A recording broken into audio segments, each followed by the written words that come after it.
السلام علیکم ورحمۃ اللہ وبرکاتہ۔ معزز ناظرین، میں ہوں محمد طیب قاسمی اور آپ دیکھ رہے ہیں ہمارا یوٹیوب چینل طیب قاسمی آفیسر۔ امید کرتا ہوں کہ آپ خیریت سے ہوں گے۔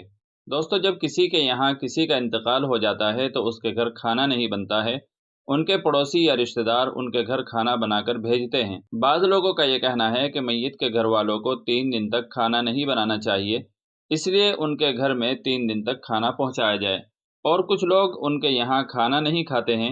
اس میں کیا صحیح ہے اور کیا غلط ہے، اس سلسلے میں علماء کرام اور مفتیان اعظام کیا فرماتے ہیں؟ چنانچہ اس سلسلے میں کسی خاتون نے دارالعلوم دیوبند سے یہ سوال کیا ہے: ہمارے یہاں کسی کے فوت ہو جانے پر جنازہ اٹھنے کے بعد آنے والے سب مہمانوں کو کھانا کھلایا جاتا ہے، جس کا انتظام میت کے قریبی عزیز کرتے ہیں، اور ایسا 3 دن تک کرتے ہیں۔ اس کھانے کو کھا لیا تو کفارے کا کیا حکم ہے؟ ایک جگہ پڑھا تھا کہ میت کے گھر کھانے سے دل مردہ ہو جاتا ہے۔ ارادہ کیا جو بھی ہو جائے میت کے گھر کھانا نہیں کھائیں گے۔ ایک بار جن کو کھاتے دیکھا تو دل میں خیال آیا کہ اس سے تو دل مردہ ہو جاتا ہے، یہ کتنے شوق سے کھا رہے ہیں۔ ان کو معلوم نہیں ہے، کبھی مناسب موقع پر باتوں باتوں میں ذکر کروں، لیکن چند ماہ بعد انہی کے گھر فوتگی ہونے پر جانا ہوا اور بھوک نہ ہونے کے باوجود کھانا کھانے بیٹھی۔ جنازہ ظہر کے بعد تھا تو میت کے لواحقین نے دور سے آنے والوں کے لیے اپنے خرچ سے ناشتے کا بھی انتظام کیا تھا۔ ناشتہ کرنے کی بھی غلطی ہوئی، جبکہ کچھ کھانے کا ارادہ نہیں تھا۔ کیا کیا جائے؟ اب اکثر معاملے میں ایسا ہوتا ہے، جس چیز کو برا اور نامناسب سمجھتے ہیں، دوسروں کو مبتلا دیکھ کر اچھا نہیں سمجھتے، نہ چاہنے کے باوجود خود اس میں ملوث ہو جاتے ہیں۔ ایسا کیوں ہوتا ہے؟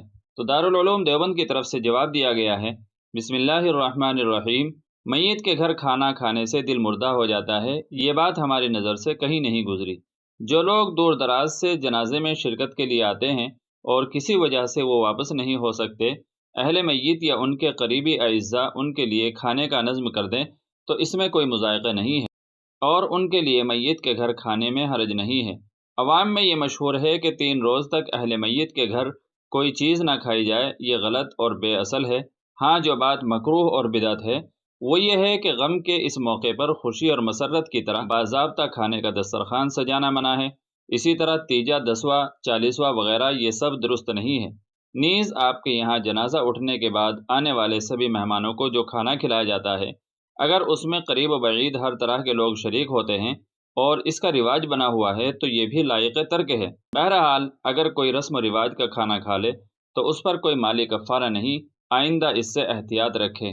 واللہ تعالی عالم۔ دارالفتاء دارالعلوم دیوبند۔ جب کسی کے گھر میت ہو جائے تو اس کے رشتہ داروں اور پڑوسیوں کو چاہیے کہ اہل میت کے لیے کھانا تیار کر کے ان کے گھر بھیج دے۔ یہ عمل مسنون ہے۔ جب جنگ موتا کے دن حضرت جعفر رضی اللہ تعالی عنہ کی شہادت کی خبر پہنچی تو حضور اکرم صلی اللہ علیہ وسلم نے فرمایا تھا: جعفر کے گھر والوں کے لیے کھانا تیار کرو، کیونکہ انہیں وہ چیز پہنچی ہے جس نے انہیں مشغول کر دیا ہے۔ اسی طرح نبی کریم صلی اللہ علیہ وسلم کی زوجہ مطہرہ حضرت عائشہ رضی اللہ تعالی عنہا سے ایک روایت ہے کہ جب کسی گھر میں کسی کی وفات ہو جاتی اور اس کی وجہ سے عورتیں جمع ہوتی اور پھر وہ چلی جاتی، صرف گھر والے اور خاص عورتیں رہ جاتی، تو آپ ہانڈی میں تلبینہ پکانے کا حکم دیتی۔ وہ پکایا جاتا، پھر سرید بنایا جاتا اور تلبینہ اس پر ڈال دیا جاتا۔ پھر ام المؤمنین حضرت عائشہ رضی اللہ تعالی عنہا فرماتی کہ اسے کھاؤ، کیونکہ میں نے نبی کریم صلی اللہ علیہ وسلم سے سنا ہے، آپ فرماتے تھے تلبینہ مریض کے دل کو تسکین دیتا ہے اور اس کا غم دور کرتا ہے، اس لیے رسومات سے تو اجتناب کرنا چاہیے۔ ہاں، میت والے گھر کے پڑوسیوں وغیرہ کو چاہیے کہ وہ اس دن میت کے اہل خانہ کے لیے کھانے کا اہتمام کریں، اور جو مسافر دور سے آئے ہوں جن کے لیے اس دن یا 1-2 دن تک واپس لوٹنا ممکن نہ ہو اور کھانے کا متبادل انتظام نہ ہو، ان کے لیے اس کھانے میں سے کھانے کی اجازت ہوگی۔ اور میت والے گھر میں 3 دن تک کھانا پکانے کی ممانعت نہیں ہے۔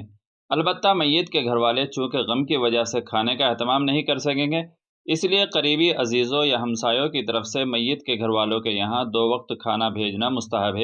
اس لیے 3 دن کھانا پکانے سے رکنا غلط رسم ہے جو قابل ترک ہے۔ دوستو، مجھے امید ہے کہ آپ پوری بات اچھی طریقے سے سمجھ گئے ہوں گے، اور اگر اس طرح کی مزید ویڈیوز پانے کے لیے آپ منتظر رہتے ہیں تو ہمارے چینل کو آپ سبسکرائب کر لیں، تاکہ بروقت آپ کے پاس روزمرہ کے مسائل پہنچتے رہیں۔ چلیے پھر ملتے ہیں اگلی کسی ویڈیو میں، تب تک آپ سے دعاؤں کی درخواست ہے۔ السلام علیکم ورحمۃ اللہ وبرکاتہ۔